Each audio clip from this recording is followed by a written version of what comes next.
Hello and welcome back, my fabulous food and farm friends. Um, I have not recorded a blog post for quite some time.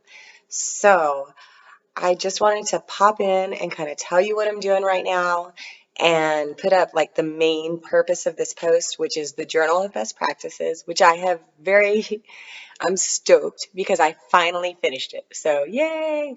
There were just a lot of fine details that I really needed to work out before I could post it here. So that was the main holdup in getting it out here right now. Um, so, what is this Journal of Best Practices that I keep talking about? The main thing is that this really is kind of representative of the research that I do and what we do here on the farm regarding anthropological research, which is working with communities of people to learn things from them. And so my research was from October 2017 to December 2018. I visited 14 farms. I interviewed 17 farmers. I also interviewed 9 food and farm supporters. And the Journal of Best Practices came from all of the methods that I learned from the farmers in order for them to be successful.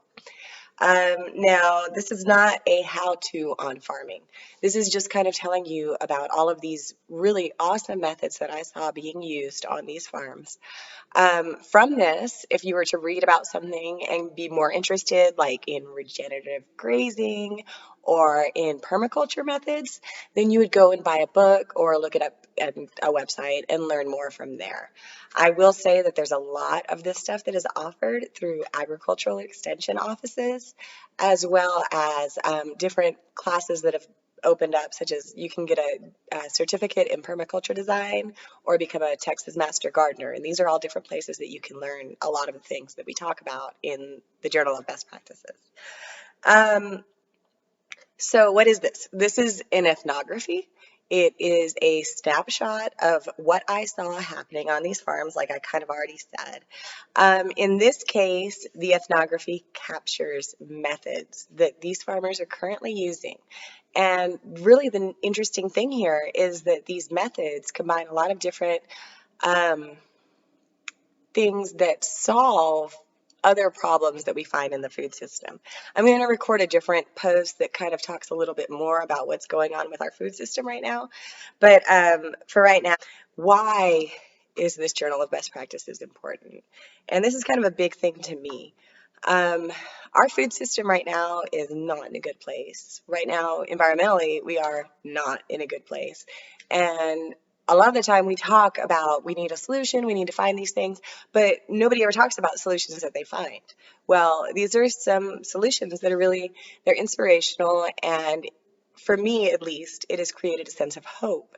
And so I'd like to share that. And I also, um, I think that in order to break down a lot of the barriers that we find between food and farming, um, we need these kinds of things. A lot of people on the consumer end don't really know what's happening on the farming end. And I know that because I came from the consumer end and I am mystified, or I was when I originally started this research. Now I'm pretty down and dirty with farming. Um, so I would like to help facilitate this by writing things like this Journal of Best Practices that kind of fill in that gap. And so one day, in the future of my research, I would love to do this kind of research into different farming methods in many different areas so that we can start to generate kind of a source of solutions or ways to look at farming today so that we can solve a lot of problems and be successful still. Um, a lot of this success that I'm talking about is success in growing a crop or in raising an animal, but the journal also talks about success in business practices, which is something that I didn't even think about when I started studying farming.